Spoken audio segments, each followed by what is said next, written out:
this page we click on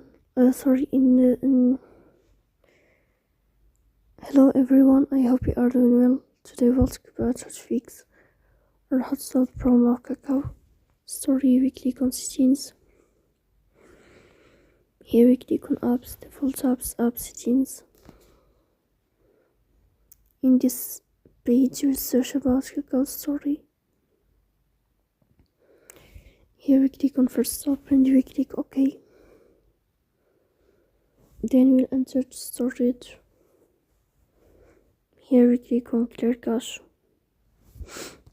In the end, we'll turn off your phone and we'll wait a moment to restart your phone again to fix that problem.